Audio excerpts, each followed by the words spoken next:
como habrá entre vosotros falsos maestros, que introducirán encubiertamente herejías destructoras, y aún negarán al Señor que los rescató, atrayendo sobre sí mismos destrucción repentina. Y por avaricia harán mercadería de vosotros con palabras fingidas. Sobre los tales, ya de largo tiempo la condenación no se tarda, y su perdición no se duerme. Hoy vamos a mirar este asunto de falsos creyentes, apóstoles, pastores, profetas y predicadores. Nuestro mundo hoy está lleno de peligrosas y condenables herejías. La necesidad en estos días es de un auténtico cristianismo bíblico. En la Biblia no hay crimen mayor que el ser un profeta falso. De hecho, un profeta falso en el Antiguo Testamento tenía que morir. Busque Deuteronomio 18:20. El profeta que tuviere la presunción de hablar palabra en mi nombre, a quien yo no le haya mandado hablar, o que hablare en nombre de dioses ajenos, el tal profeta morirá. En otras palabras, el falso profeta tenía que ser ejecutado. Es malo el decir una mentira y es peor el enseñar una mentira. Pero es terriblemente peor el decir una mentira y enseñar una mentira acerca de Dios, porque usted puede causar que un alma se pierda eternamente. La Biblia llama a esto una herejía condenable. Y yo quiero que vea tres cosas al referirnos a falsos profetas, maestros, apóstoles y predicadores. Primero, usted debe estar consciente de la presencia de ellos. Primera de Pedro 2:1. Pero hubo también falsos maestros entre el pueblo, como habrá entre vosotros falsos maestros. Cuando el apóstol está hablando del pueblo, se está refiriendo al antiguo pueblo de Israel, y dice que en el pasado hubo falsos profetas. Así que eso no es nada nuevo. De hecho, la religión falsa es tan antigua como el jardín del Edén. Y quiero decir que hay solo dos clases de religión. Nosotros subdividimos la religión en cristianismo, budismo, islamismo, confucianismo, catolicismo y hasta reumatismo. Aún más, tomamos el cristianismo y lo subdividimos en catolicismo y protestantismo, y aún subdividimos el protestantismo en metodistas, luteranos, episcopales, presbiterianos, bautistas, y así por el estilo. Pero hay solo dos clases de religión en el mundo, la verdadera y la falsa, eso es todo. Dos categorías: aquello que es verdadero y aquello que es falso. Y desde el tiempo del jardín del Edén ya aparecieron los falsos maestros, y en nuestros días hay una verdadera proliferación de falsos maestros, apóstoles, profetas y predicadores. Pedro reconoce que hubo falsos profetas en el pasado, y que habrá entre vosotros falsos maestros. Las palabras entre vosotros se refieren a la iglesia del Señor Jesucristo. Pedro está hablando de la iglesia, y hay falsos maestros en la iglesia hoy en día. De hecho, usted puede pensar en cualquier cosa que quiera creer, no importa cuán extraña y rara sea, y encontrará una iglesia justo como usted la quiere. Es increíble lo que la gente cree. Yo solía pensar que era extraño que la gente no creyera, y estoy descubriendo que es aún más extraño lo que la gente cree. Veamos 2 de Corintios capítulo 11, y desde el verso 13. Pablo está hablando sobre algunos que ocupan los púlpitos y dice: porque estos son falsos apóstoles, obreros fraudulentos que se disfrazan como apóstoles de Cristo. Y no es maravilla, porque el mismo Satanás se disfraza como ángel de luz. Así que no es extraño si también sus ministros se disfrazan como ministros de justicia, cuyo fin será conforme a sus obras.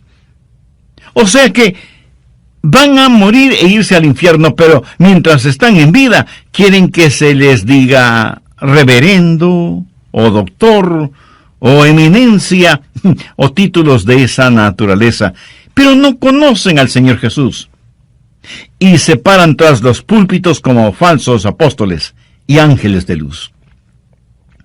En nuestros días, usted no tiene que buscar al diablo fuera de las iglesias. Muchas veces está ocupando el púlpito disfrazado de ministro, apóstol, predicador o milagrero. No deje que los falsos maestros le sorprendan. La Biblia claramente enseña que estarán entre nosotros. Pedro también menciona herejías destructoras. La raíz de la palabra herejía significa dividir.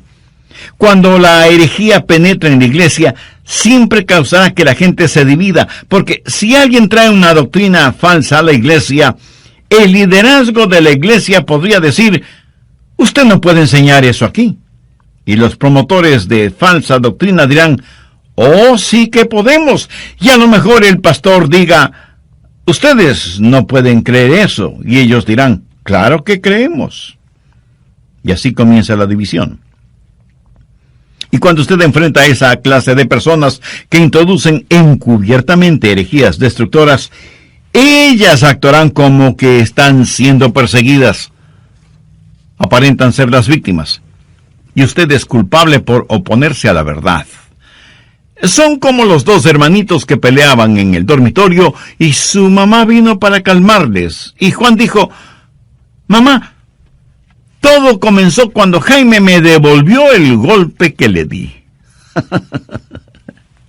Y así son muchas personas que traen doctrinas heréticas a la iglesia. Y si usted no las acepta, entonces usted es el causante de la división. Y sin embargo, algunas veces usted tendrá que enfrentar herejías, sea a nivel denominacional, a nivel eclesial o a nivel personal. Aquí, permítame decir algo que lo he dicho muchas veces. Es mejor estar divididos por la verdad que estar unidos en el error. La Biblia las identifica como herejías destructoras. No tenemos que llevarnos bien con todo el mundo. Llega un momento en que debemos decir: basta. Eso está equivocado. Esa no es la verdad. No puede enseñar esto aquí. Martín Lutero, el líder de la Reforma Protestante, dijo lo siguiente: yo no quiero saber nada de paz y concordia cuando en el trayecto se pierde la palabra de Dios y la vida eterna y todo lo demás. No es correcto para mí retirarme o ceder solo por el amor que tenga para alguna persona, sino porque delante de la palabra de Dios todos debemos ceder. Profundo pensamiento.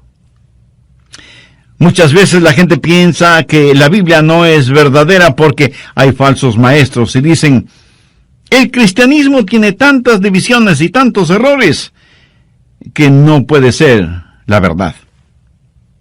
Por el contrario, si no hubiera cultos falsos, la Biblia no sería verdad, porque la Biblia dice que habrá cultos falsos. ¿Qué es lo que dice Pedro? Pero hubo también falsos profetas entre el pueblo, como habrá entre vosotros falsos maestros. Si no hubiera falsos maestros, la Biblia no sería verdad, porque la Biblia dice que habrá falsos maestros. Por favor, busque 1 de Timoteo 4:2. Pero el Espíritu dice claramente que en los postreros tiempos algunos apostatarán de la fe, escuchando espíritus engañadores y a doctrinas de demonios. Y ahora surge la pregunta: ¿cómo puede detectar algo que es falsificado? Porque una cosa es identificar un billete falso, pero otra muy diferente es el detectar a un falso profeta, predicador o maestro. Bien, permítame darle 5 pruebas con las cuales puede enfrentar a cualquier predicador, profeta o maestro sobre la faz de la tierra para saber si es genuino o falsificado. Primero, la prueba del origen. ¿Cuál es la base, el fundamento, la fuente o el origen de su enseñanza? ¿Tiene otras revelaciones aparte de la Biblia? Por ejemplo, alguien puede venir a su puerta y decir, oh, nosotros aceptamos la Biblia como la palabra de Dios, pero también aceptamos a José Smith como profeta. Lo que ellos quieren hacer es poner otro fundamento junto a la palabra de Dios. Pero Dios dice que no debemos ni añadir, ni quitar, ni enmendar, ni reinterpretar nada de su palabra. Para ellos, el origen de lo que creen es la palabra de Dios. ¿Tienen alguna otra revelación aparte de la Biblia? Segundo, la prueba del Salvador.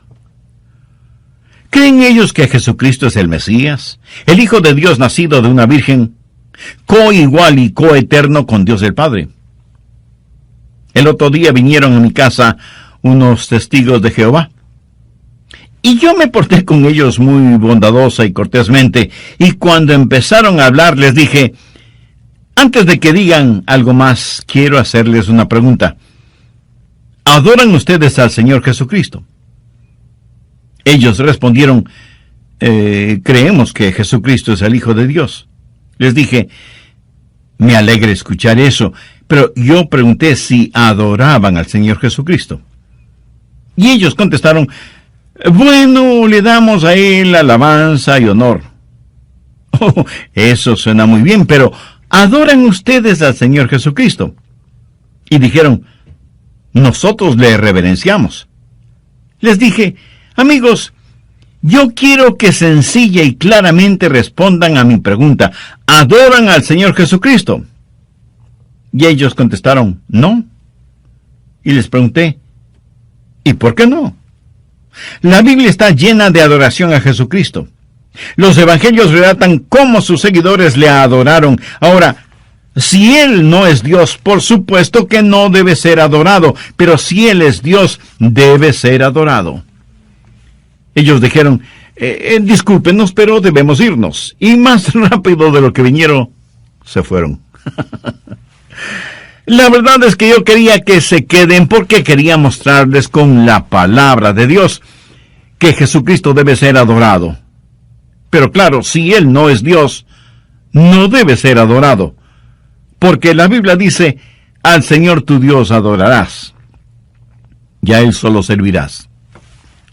Tercero, la prueba de la persona. Es la fuente primaria de sus enseñanzas el Evangelio de Jesucristo. Pablo dijo en 1 Corintios 2:2, pues me propuse no saber entre vosotros cosa alguna, sino a Jesucristo, y a este crucificado. Todo lo demás se deriva de esto, o concluye en esto. Esta es la base, el fundamento. Toda la Biblia es acerca de las buenas nuevas del Evangelio de Jesucristo. El Antiguo Testamento profetiza que alguien vendrá. El Nuevo Testamento certifica que ese alguien vino. Y el libro de Apocalipsis dice que ese alguien vendrá otra vez. Y ese alguien es el Señor Jesucristo. Él es el héroe de la Biblia. La Biblia tiene un tema, la salvación. Tiene un héroe, Jesús. Tiene un villano, Satanás. ¿Qué clase de persona es la que ellos representan? ¿Cuál es su motivación? ¿Quieren hablar de lo que ellos llaman la verdad del reino?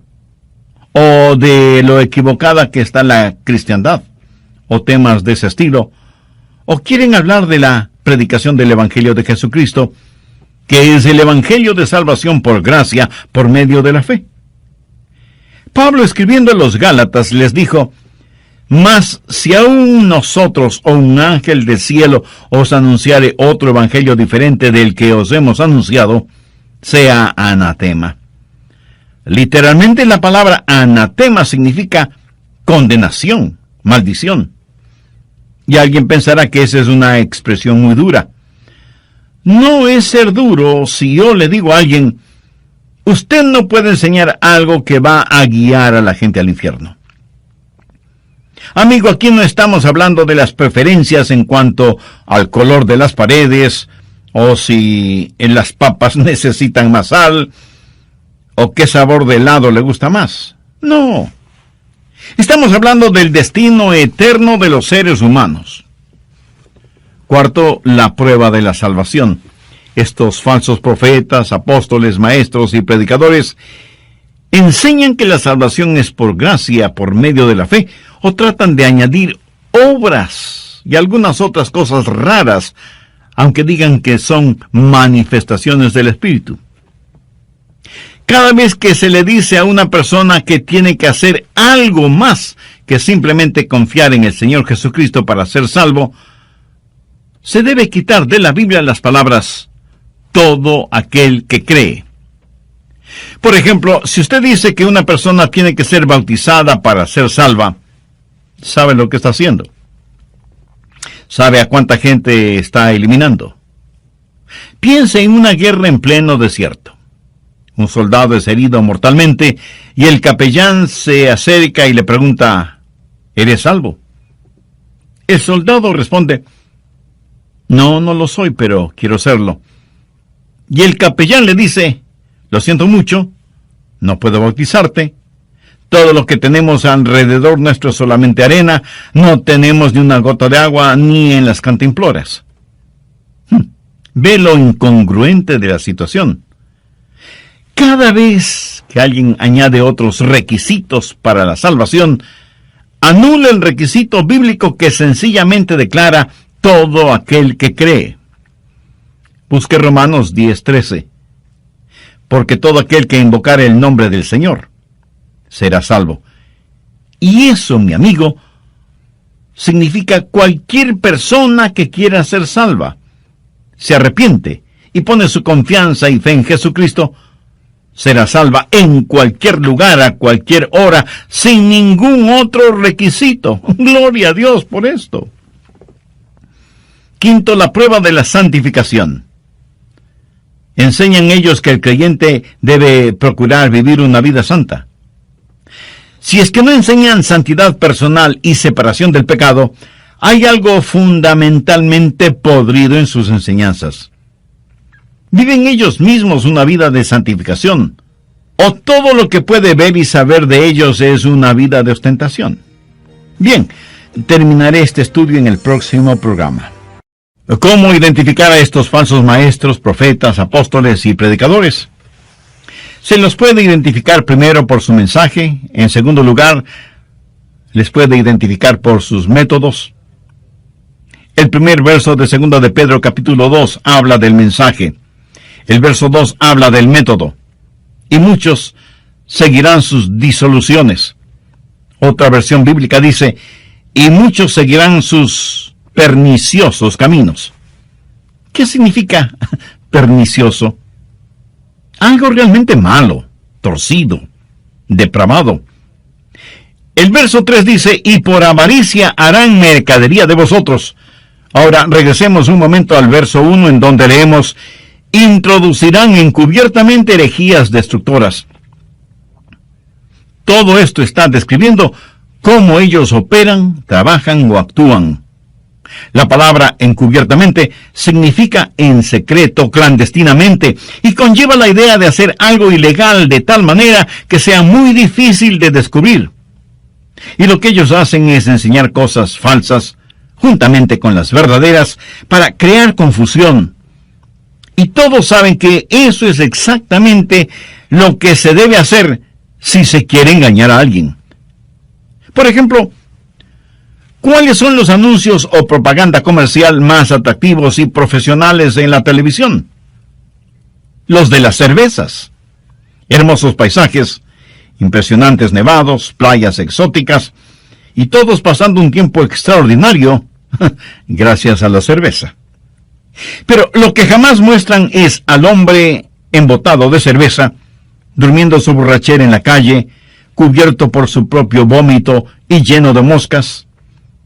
Tampoco muestran al que llega a su casa embriagado, y cuando su pequeña hijita le reclama, le golpea con su puño en la cara.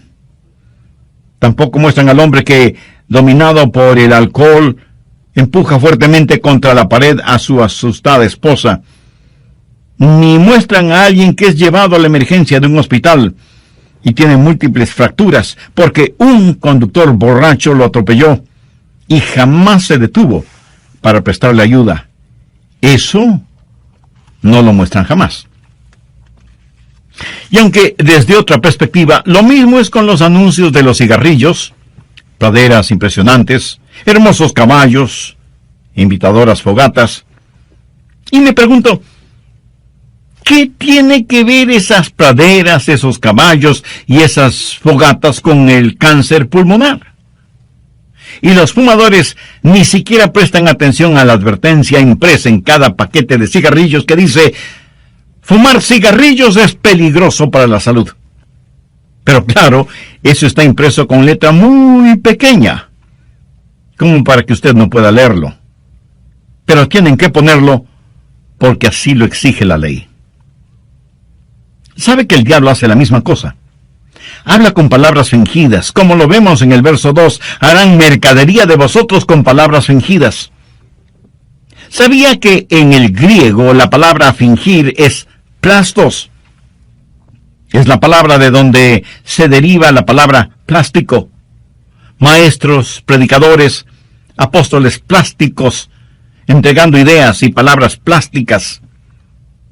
¿Qué quiere decir plástico? Es algo que es sumamente moldeable, que se adapta a cualquier forma, que puede imitar cualquier cosa. Y los falsos son excelentes diciendo palabras fingidas.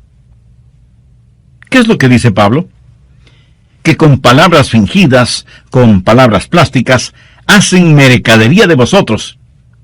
Y el identificar, el detectar a estos falsos maestros, predicadores, pastores y apóstoles, es más difícil que tratar de agarrar una anguila en un barril de aceite.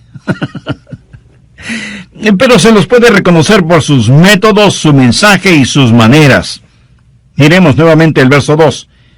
Y muchos seguirán sus disoluciones, o sus caminos perniciosos. Y esa es una palabra que no usamos mucho en la actualidad, pero que literalmente significa una lujuria descontrolada. Estos falsos religiosos, que no son más que lobos con piel de oveja, no aman al Señor. Y no aman al Señor porque no le conocen. El núcleo, el centro, la sustancia de sus mensajes son ellos mismos, por lo que tejen inextricablemente la apostasía con la inmoralidad. Al respecto, anote Judas 4, porque algunos hombres han entrado encubiertamente, los que desde antes habían sido destinados para esta condenación, hombres impíos, que convierten en libertinaje la gracia de nuestro Dios, y niegan a Dios, el único soberano, y a nuestro Señor Jesucristo. En otras palabras, han convertido la gracia de Dios en lujuria. Conozco personas que hablan acerca de la gracia de Dios, pero viven en pecado y dicen: bueno, el Calvario lo cubre todo. Eso, mi amigo, es herejía. Pablo, escribiendo a los hermanos en Roma, les dijo: ¿qué pues? ¿Perseveraremos en el pecado para que la gracia abunde? En ninguna manera. Y en Jeremías 23:14 leemos: y en los profetas de Jerusalén he visto torpezas. Cometían adulterios y andaban en mentiras, y fortalecían las manos de los malos, para que ninguno se convirtiese de su maldad. Me fueron todos ellos como Sodoma, y sus moradores como Gomorra. Se llaman a sí mismos profetas, apóstoles, predicadores, pastores, sanadores y obradores de milagros, pero viven en pecado. Sus caminos son perniciosos, y muchos serán los que le siguen. De hecho, les encanta tener un religioso que beba con ellos, que comparta chistes obscenos con ellos, que sea lujurioso como ellos. ¿Por qué? Porque eso les hace sentir muy bien. La Biblia ya lo dijo: muchos les seguirán en sus perniciosos caminos. Hay mucha gente religiosa que ama más lo sexual que lo espiritual. En Mateo 7:21 Jesús dijo: no todo el que me dice, Señor, Señor, entrará en el reino de los cielos, sino el que hace la voluntad de mi Padre que está en los cielos. Mucha gente religiosa vive una vida doble. Por eso es necesaria la prueba de la santidad.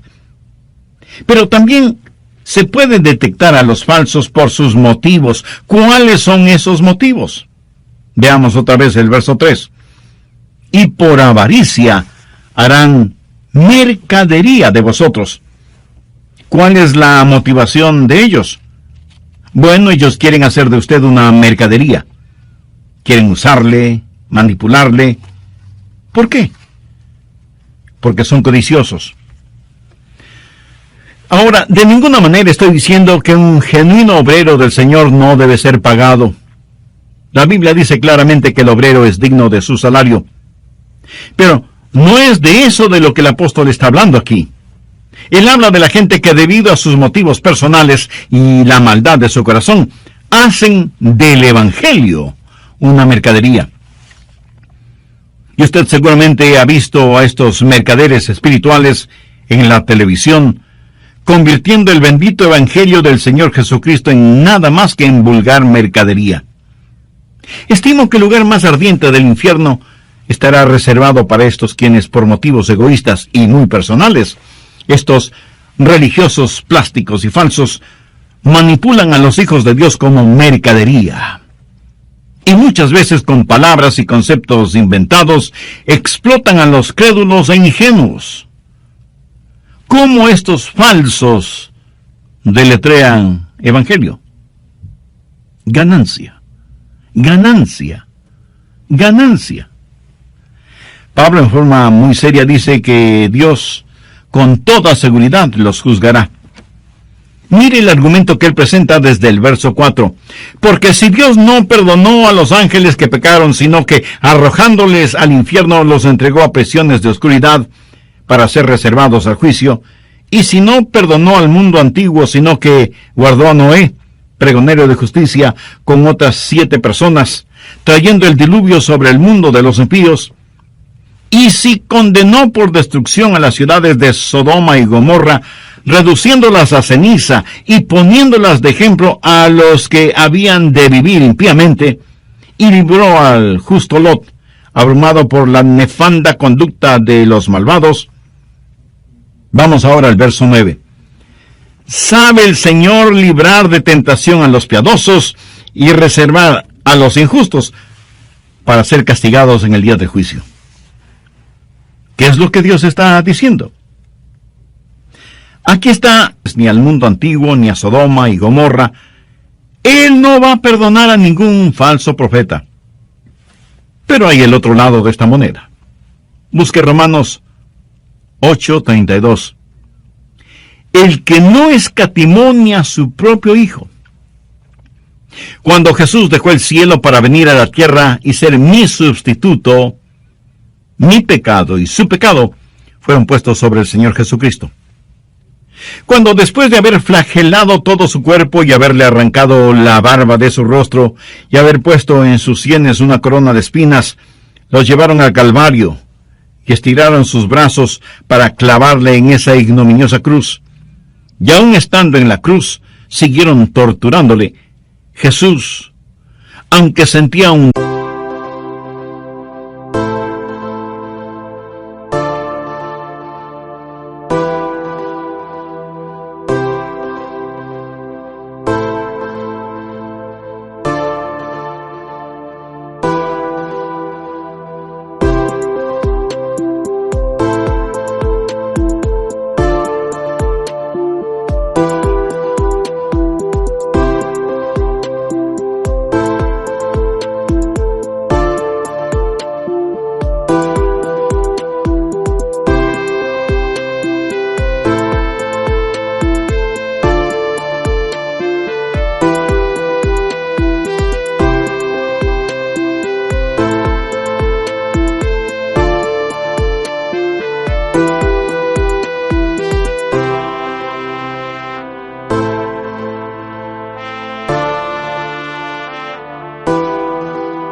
dolor inimaginable, ¿no lloró?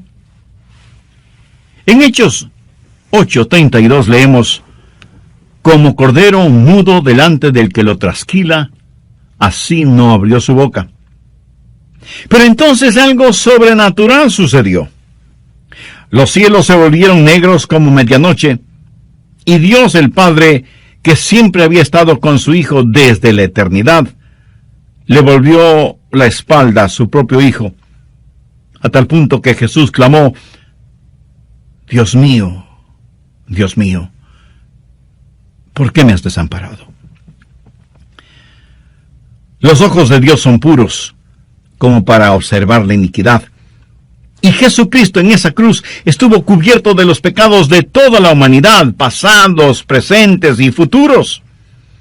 Y Jesús, quien nunca pecó, se volvió pecado. Y Jesús, quien siempre fue el objeto de la alegría y satisfacción del Padre, se convirtió en el objeto del reproche y del juicio de Dios. Y Dios el Padre miró a su Hijo como hubiera tenido que mirarnos a usted y a mí en el día del juicio, si la deuda de nuestros pecados no hubiera sido pagada por el Señor Jesucristo en el Calvario. Por eso el Padre le dio la espalda a su Hijo. Déjeme decirle algo. Si hubiera habido una circunstancia cuando Dios hubiera estado inclinado a ser indulgente con el pecado, hubiera sido ese instante, cuando el pecado de todo el mundo cubría por completo a su amado Hijo. Pero la Biblia dice: el que no escatimó ni a su propio Hijo. Escúcheme, si Dios no escatimó a su propio Hijo cuando llevó nuestros pecados, ¿cree que Dios va a ser indulgente con usted y sus pecados? De ninguna manera. Dios no perdonó a los ángeles que pecaron.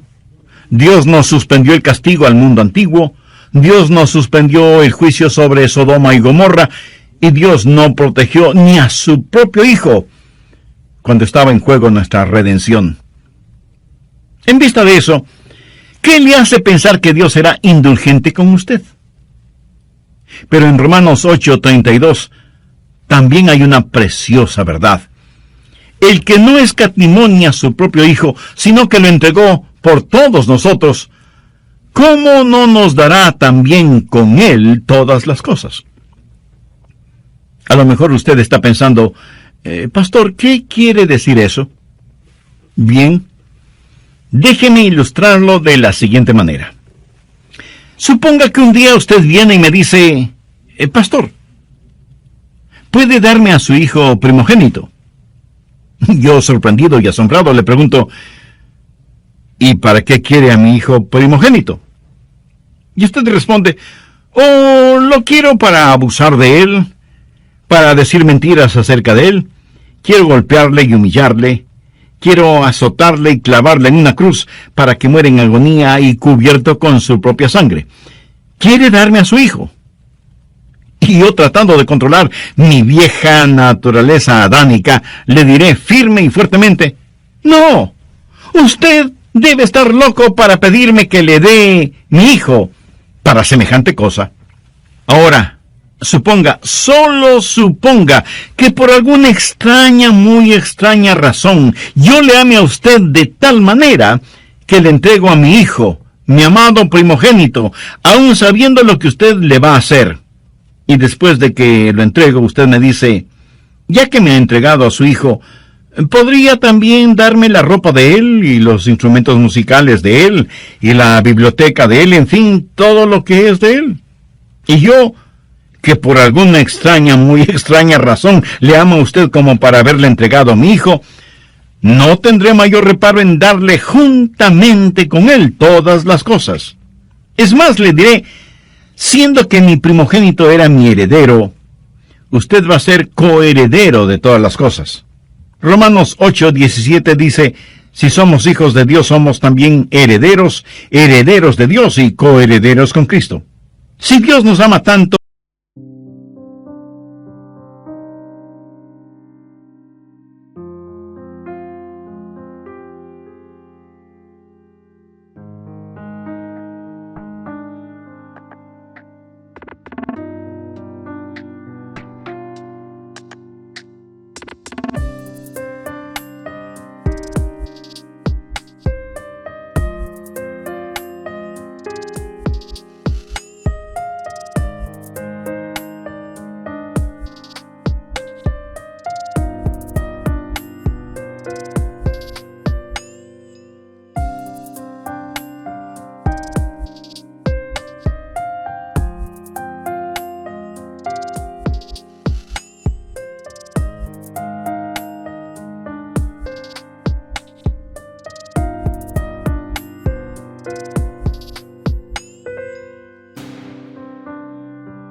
para darnos a Jesús, ¿qué es lo que no nos dará en Cristo? Es como si Dios nos dijera, no se dejen atrapar por un cristianismo falsificado. Dios no es un Dios indulgente. Paciente sí, indulgente no. Él no escatimó ni a su propio Hijo, el Señor Jesucristo, a fin de que usted y yo podamos ser salvos. Lo falsificado solo sirve para probar la validez de aquello que es real. Cada billete falsificado es un tributo a aquello que es genuino. Y cada cristiano falsificado no es más que un tributo a aquello que poseemos que es digno y de valor. No deje que los falsificados le impidan llegar al cielo. Nada hay más real que Jesús. Nada es más real que la salvación. Y usted puede ser un verdadero cristiano si se arrepiente de sus pecados y confía por fe en el Señor Jesucristo. Muchos de quienes me están escuchando podrán decir, Pastor Rogers, he sido salvado, pero voy a aplicar en mi corazón, mi vida, esas 5 pruebas que usted mencionó para saber que soy un cristiano real y no falsificado. Por la gracia de Dios, creo que soy realmente salvo. Y que si Dios me llama a su presencia ahora mismo, estoy listo para eso. Amigo, si usted puede decir tal cosa, usted es genuinamente salvo y es un genuino cristiano. Pero si usted no puede decir esas palabras, o si tiene serias dudas acerca de